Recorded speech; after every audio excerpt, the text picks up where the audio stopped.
যেই মানুষগুলো আরশের তলে ওই উত্তপ্ত দিনে আল্লাহ সুবহানাহু ওয়া তাআলা যেই দিন আমাদের হিসাব গ্রহণ করবেন,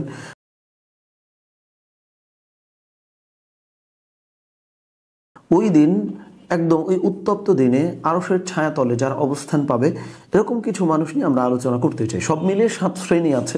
আমরা খুব গুরুত্বপূর্ণ কয়েকটা মানুষকে নিয়ে কথা বলতে চাই ইনশাআল্লাহ, যেটা আমাদের জন্য খুব রিলেভেন্ট।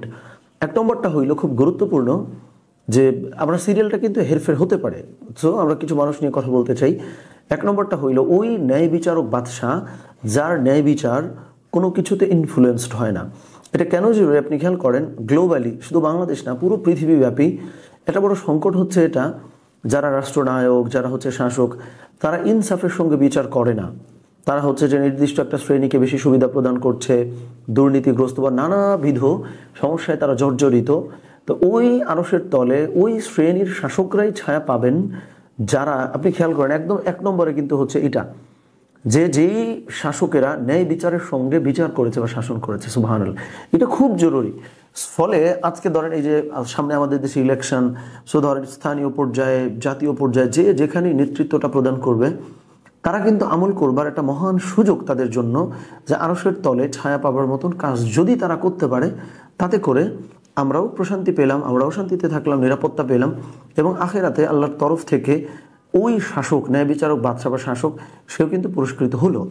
2 নম্বর জন হইল যে ওই যুবক যাকে পাপের দিকে ডাকা হচ্ছে, যার পাপের সুযোগ আছে, কিন্তু সে আল্লাহকে ভয় করে সে পাপের দিকে ধাবিত হইল না, আল্লাহকে ভয় করে সে পাপের দিকে গেল না।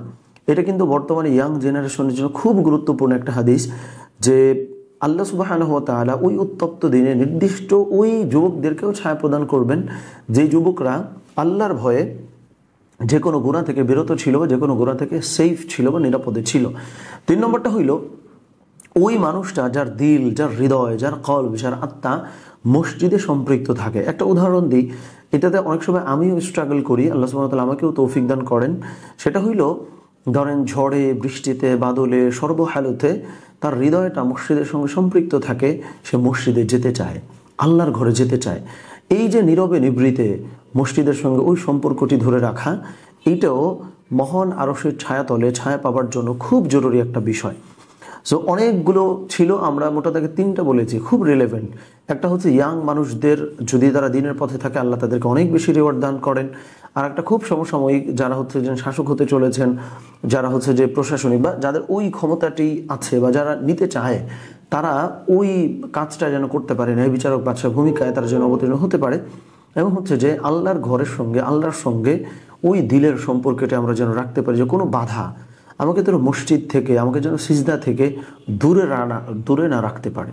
আল্লাহ আমাদেরকে সেই তৌফিক দান করেন। আমিন। আসসালামু আলাইকুম ওয়া রাহমাতুল্লাহ।